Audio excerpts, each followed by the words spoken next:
지난 주간 3월 특별 새벽 집회 때 여러분이 다 보셨지만 우리 어린 아이들이 어른도 일어나기 어려운 새벽 시간에 강단에 올라와서 말씀 듣고, 물론 하품도 하긴 했지만 정말 눈을 말똥말똥하면서 말씀 듣고 기도하는 그 모습을 보면서, 물론 부모님들은 아이들 데려오기 참 힘드셨겠지만 여러분 기억하셔야 돼요. 우리가 자녀들과 함께 자녀들 위해서 새벽에 깨어 함께 기도한다. 그건요, 우리 자녀들에게 평생 보험, 최고의 보험보다 1000배, 10,000배 더 좋은 보험에 가입시켜주는 것과 똑같은 효과가 있는 것이거든요. 그런데 우리가 사실은 기도보다는 자녀를 사랑한다고 하면서 염려할 때가 너무나 많지 않습니까? 우리는 염려, 근심하는 것이 자녀를 사랑하는 것이라고 그렇게 생각할 때가 참 많이 있는 것 같습니다. 예를 들어서 몸이 아픈 자녀에게 너 그렇게 몸이 아파 어떡하냐, 빨리 건강했으면 좋겠다 라고 말하면 그러면 아이가 엄마가 내 건강을 걱정하시는구나, 내가 빨리 건강해야지, 그런다고 건강해지는 것이 아니라고 하는 사실이죠. 왜냐하면 도리어 엄마가 걱정한다, 도리어 건강 걱정하면 도리어 건강은 악화되는 것은 왜 그러냐 하면 질병에 대한 두려움이 자녀를 억누르기 때문에 그런 것입니다. 우리가 자주 그러죠. 자녀들에게 너 공부 좀 잘했으면 좋겠다, 너 앞으로 어떻게 살래? 그러면 자녀들이 엄마가 아빠가 걱정하는 그 말을 듣고 내가 공부를 잘해야 되겠다 생각하지만 그게 마음대로 되지 않고, 그러면 더 염려와 두려움이 찾아오게 되고, 그래서 공부가 더 안 되는 일이 많다고 하는 것입니다. 성도 여러분, 생각해 보세요. 여러분 만약에 근심에 잠겨 있을 때 밥맛이 좋던가요? 그렇게 맛있는 음식도 근심 가운데 먹으면 그냥 모래를 씹는 것 같고, 근심 가운데 있을 때 잠이 잘 오던가요? 잠이 오지 않아요. 밤새도록 뒤척이게 되고. 왜냐하면 이 염려와 근심은 이 부정적인 파괴력을 가지고 있기 때문에 그렇거든요. 잠언 17장 22절에 말씀하셨잖아요. 마음의 즐거움은 양약이라도 심령의 근심은 뼈를 마르게 하느니라 말씀하고. 여러분, 우리가 밖에서 기분이 너무너무 좋다가도 가정에 만약에 큰 슬픔 가운데 근심 가운데 있는 가족이 있다, 여러분 보는 순간 어때요? 여러분의 그 좋았던 느낌도 다 사라지게 되고 같이 근심에 빠지게 되고 모든 집안 분위기가 다 다운되게 되는 근심 가운데 빠져들게 되잖아요. 자, 그러므로 우리가 정말로 자녀를 사랑하는 것이 근심하는 것이 아니다. 내가 자녀 위해 근심하는 것은 절대로 자녀를 잘되게 하는 게 아니다라고 하는 것. 내가 정말 남편을 사랑한다면, 내가 아내를 사랑한다면 여러분은 절대로 오늘부터 여러분 근심을 정리하시고 근심에서 졸업해야만 할 것입니다. 그렇다면 이 세상에 온통 근심과 염려거리로 가득 차 있는데 뭐 어떻게 살라고 하는 말입니까? 그러면 오늘 그래서 우리 주님께서 우리에게 귀한 말씀 주시면서 우리의 이 근심의 문제를 근본적으로 처방할 수 있는 처방전을 3가지로 우리에게 제시하고 계십니다. 첫 번째로 근심과 염려에서 해방받을 수 있는 첫 번째 처방은 무엇이냐? 누구를 믿으라는 거겠어요? 예수님을 믿으라는 거예요. 다 같이 예수님을 믿으라. 자, 우리 다 같이 목소리 크게 하세요. 요한복음 14장 1절입니다. 시작. 너희는 마음에 근심하지 말라. 하나님을 믿으니 또 나를 믿으라. 아멘. 자, 보세요. 여러분 마음이 무엇입니까? 마음이라고 하는 것은 여러분의 생각, 여러분의 계획, 여러분의 기쁨, 여러분의 행복이 그 중심 되는 센터가 어디냐 하면 바로 이 마음이거든요. 그래서 잠언 4장 23절은 뭐라고 해요? 모든 지킬 만한 것 중에 더욱 내 마음을 지키라. 왜 그래요? 생명의 근원이 이에서 남이니라. 행복의 근원이 어디 있어요? 소유가 아니잖아요. 행복의 근원도 마음에 있고, 기쁨의 근원도 우리 마음에 있고, 여러분이 모든 찾고 있는 그 모든 즐거움도 근원이 우리 마음에 있는데, 이 마음이라고 하는 곳에 마음의 운전사가 염려와 근심이 우리의 마음을 붙잡고 있다면, 여러분 그 마음의 근심과 염려가 운전을 어디로 해나가겠냐고요. 그러니까 우리의 삶이 늘 당황하게 되고 근심하게 되고 염려하게 되고 불안하게 되고 방황할 수밖에 없는 것이거든요. 그래서 우리 주님은 우리에게 말씀하는 거예요. 너희는 마음에 근심하지 말라. 여러분 여기서 근심이라고 하는 단어는 염려와 비슷하지만, 근심이 좀 정적이라고 한다면 염려는 동적이고 더 강한.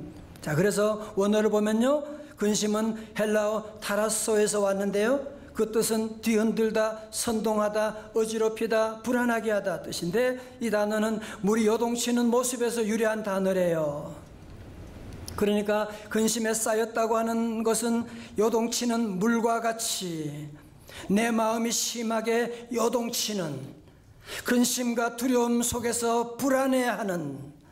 여러분 그래서 오늘 예수님 앞에 있는 제자들이 바로 이 타라소의 이런 근심이 저들을 찌르고 있는 근심으로 요동치고 있었다는 사실이거든요.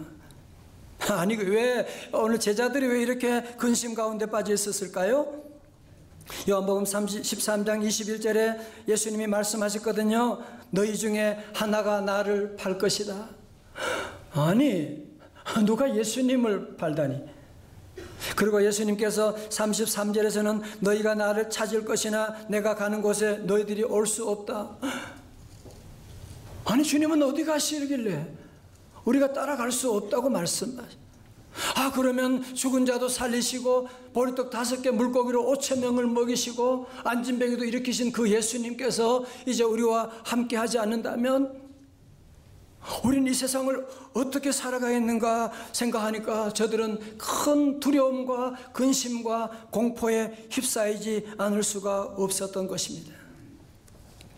성도 여러분, 사실 이 시대에 살아가는 저와 여러분도 이 당시에 제자들이 가졌던 그 타라소 두려움과 근심에 사로잡혔던 그런 모습과 다르다고 말할 수 있는 사람이 얼마나 있겠습니까? 현대를 살아가면서 우리 사업하시는 분들도 얘기 들어보면 직장 생활도 얼마나 힘들어하는지 예전 같지 않다는 거예요. 지금 자녀를 키우는 분도 아니 학교를 어떻게 해야 될지 모르겠어요. 유치원을 보내야 될지 말지, 전공은 어떻게 해야 될지. 아니 요즘 인류대학 졸업해도 취업도 안 된다는데 어떻게 하면 되는 거지.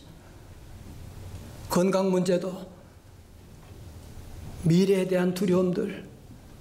어쩌면 오늘 저와 여러분들은 마치 파도치는 바다 한가운데 떠있는 한 척의 배처럼 출렁거리고 있는 두려움과 염려 가운데 어디를 가야 될지 모르는 우리의 모습이 아니십니까?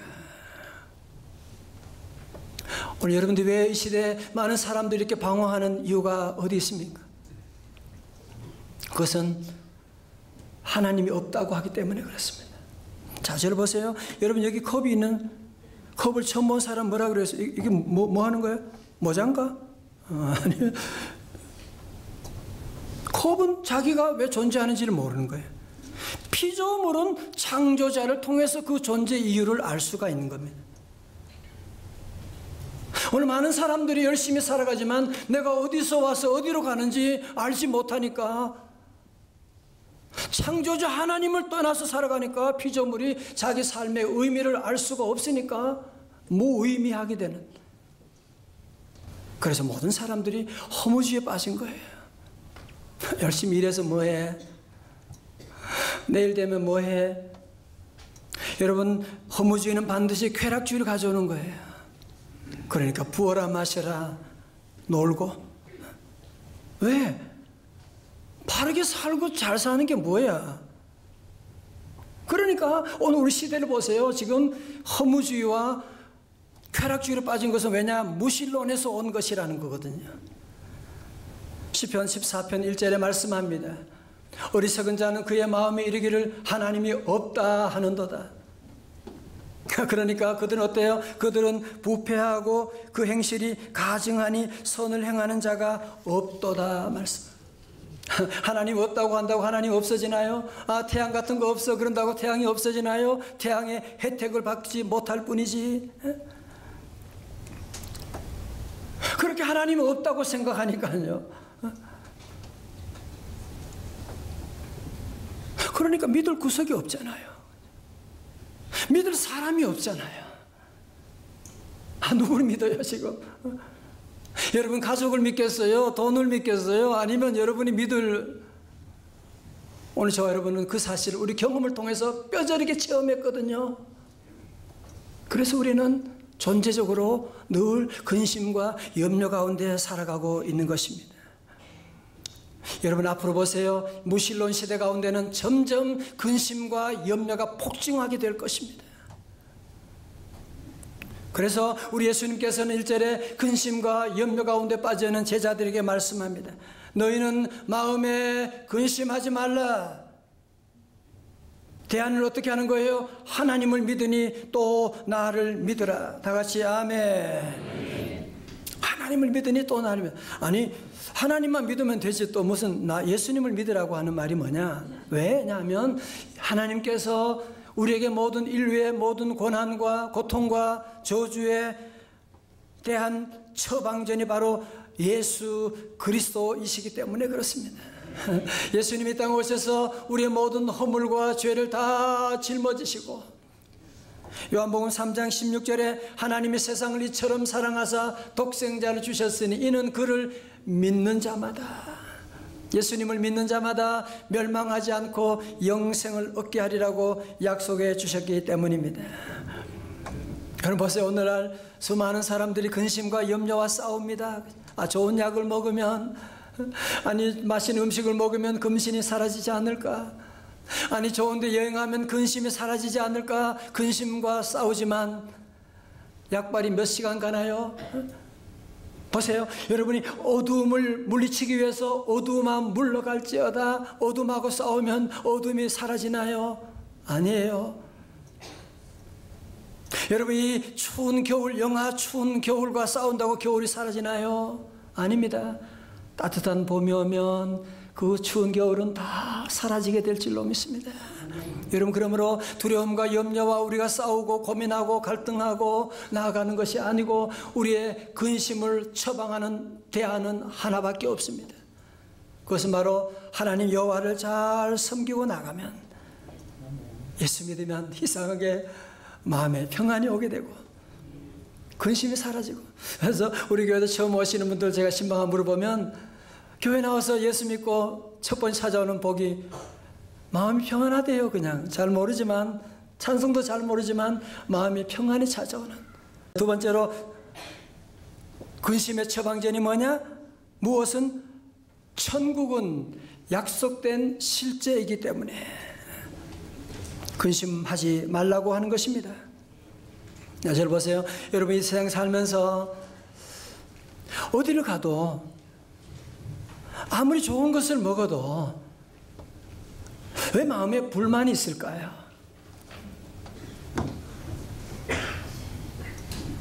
C.S. 루이스는 그런 말을 했어요.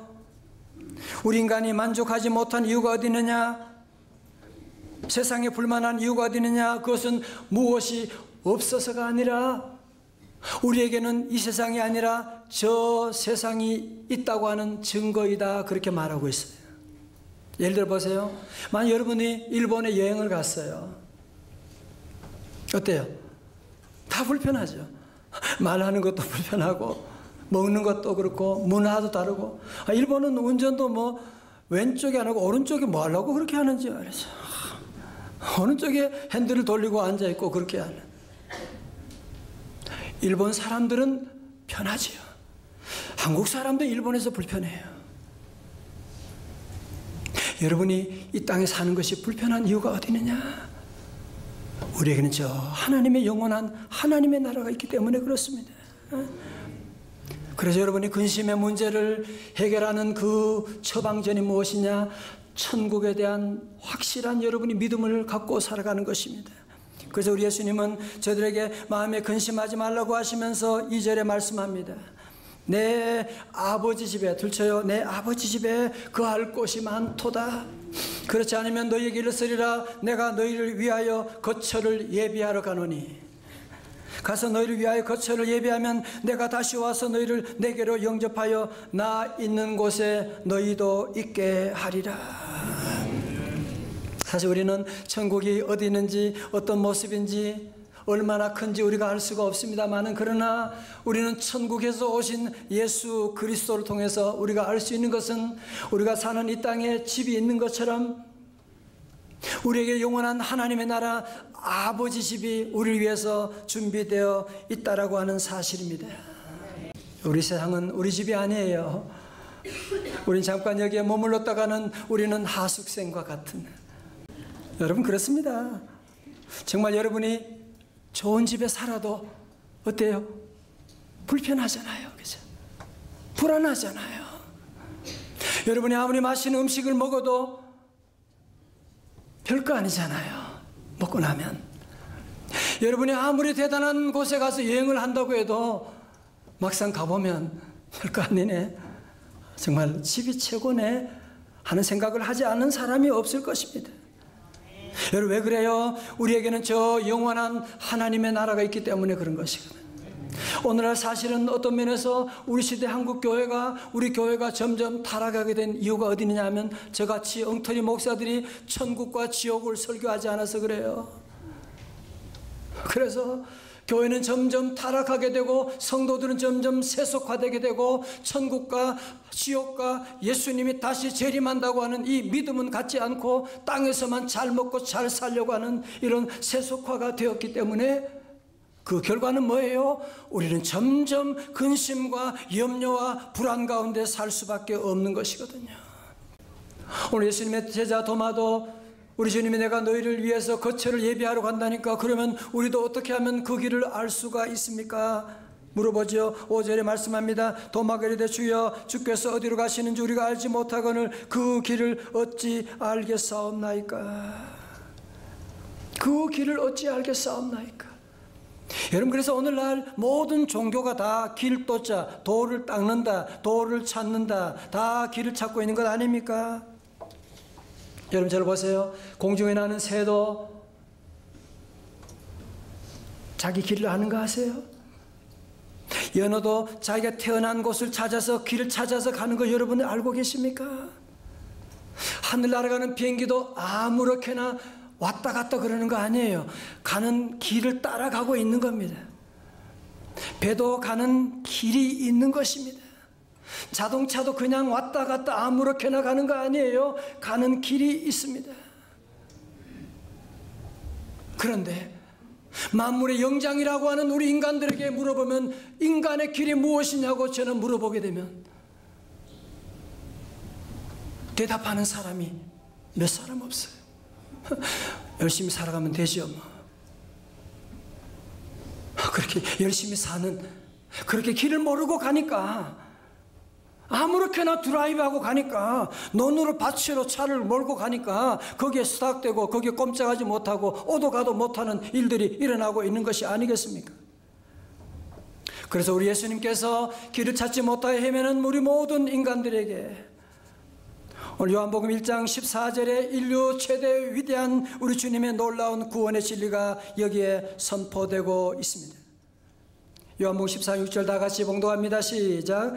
예수께서 이르시되 내가 곧 길이요 진리요 생명이니 나로 말미암지 않고는 아버지께로 올 자가 없느니라. 아멘. 하나님을 떠난 인간은 세 가지를 잃어버렸습니다. 첫 번째로 길을 잃어버렸습니다. 구원의 길을, 사랑의 길, 행복의 길을 잃어버렸습니다. 두 번째로 진리를 잃어버렸습니다. 그래서 거짓 가운데 우리는 살아가는 것이 아주 당연한 줄로 생각합니다. 세 번째로는 생명을 잃어버렸습니다. 그래서 우리 인간은 늘 죽음의 그림자 가운데, 두려움 가운데 살아가고 있습니다. 그래서 만물의 영장이라고 하지만 우리 인간만, 다른 동물과는 달리 인간만 길을 잃어버리고 이렇게도 헤매고 방황하고 있는 것인데, 우리 예수님이 오셔서 내가 곧 길이라고 말씀하시는, I am the way라고 말씀하시는 정관사 the way입니다. 세상에 많은 사람들은 길이 많다고 말합니다. 건강의 길 얘기해 볼까요? 1000가지, 10,000가지 넘겠죠. 행복의 길 10,000가지. 의사분들도 그러던데요. 뭐 비타민 이 몸에 좋다는 분도 있고, 먹지 말라는 분도 있고, 뭐 물도 뭐 좋다는 분도 있고, 잠도 뭐 많이 자야 된다 그랬다, 어떤 사람은 잠을 많이 자면 안 된다 그런 사람도 있고. 여러분, 그래서 우리는 세상에 지식이 많아도 모두가 다 불안과 염려 가운데 방황하고 있는 것인데요, 우리 예수님은요 한 가지 길을 제시하셨어요. 원웨이를 우리에게 알려주셨어요. 뭐라고요? 내가 곧 길이다. 예수님만이 우리의 구원과 행복의 유일한 길인 줄로 믿습니다. 다른 길은 없어요. 예수님만이 우리 구원의 길인 것이거든요. 여러분, 스위스 같은 나라 보세요. 여러분, 그 나라는 원래 용병국가고요, 산악국가고요, 사람이 살 수 없는 땅이 바로 스위스였습니다. 그렇지만 칼빈, 우리 장로교 칼빈 목사님 그곳에 가서 모든 정치 제도, 모든 경제 제도 완전히 기독교로, 복음으로 바꾸었어요. 그리고 그 나라 국기가 뭐예요? 촌스럽게 십자가. 무슨 국기에다가 십자가, 촌스럽게 십자가를 겁니까? 그러나 여러분, 지금 어때요? 이 나라가 세계에서 가장 아름다운 나라, GDP가 높은 나라, 모두가 가고 싶은 나라가 되는. 오늘 제가 여러분에게 예수님만이 길이라고 하면 여러분 가운데 어떻게 그렇게 삽니까? 촌스러운 얘기만 그렇게 하십니까? 라고 할지 모르지만 아닙니다. 여러분, 예수님이 믿는 길, 믿음의 길은 좁은 길입니다. 예, 맞아요. 오늘 이렇게 아침에 여러분 나와서 예배드리는 거 얼마나 힘든 일인지 모릅니다. 봉사하시는 분들은 몇 시간 또 일찍 나오셔야 돼요. 그러나 믿음의 길은 좁은 길이지만 그 길로 들어가게 되면 넓은 길이 열려지게 되는 거예요. 예수 믿으면 행복의 길이 열리죠. 예수 부부간에 사랑하게 되죠. 예수 믿으면 아이 자녀들이 잘 자라게 되잖아. 예수 믿으면 사업이 잘 될 수밖에 없고, 예수 믿으면 기쁨이 찾아오게 되는 것이고, 아멘도 안 하시고. 그래서 예수 믿으면 모든 길이 환하게 열리게 될 줄로 믿습니다. 오늘 말씀을 결론 맺습니다. 우리 성도들은 이 땅에 사는 동안에 다시 한번 이제 3월 봄을 맞이하면서 믿음으로 내게는 천국이 있다고 하는, 내가 사는 동안에 나는 모든 일을 One way Jesus, 예수님만을 길로, 예수님의 길로 여러분이 걸어가는 근심의 모든 문제 해결하는 성도 되시기를 축원합니다. 두 번째로, 근심이 사랑인 줄로 알고 근심이 당연한 줄로 방어하는 형제 자매들 여러분이 있지 않습니까? 여러분이 입 닫고 있으면 가만히 있으면 안 돼요. 가서 외쳐야 돼요. 예수님이 길이라고. 자꾸 엉뚱한 대로 드라이브하면 사고 난다고 여러분 외치고, 우리 주님 저는 인도하여, 이제 3월은 전도하기 좋은 계절입니다. 우리 4월 부활절까지 모두가 함께 전도에 힘쓰고, 우리 성도 다시 한번, 너희는 마음에 근심하지 말라. 하나님을 믿으니 또 나를 믿어라. 다시 한번 이 믿음으로 근심에서 다 졸업할 수 있기를 주님의 이름으로 축원합니다.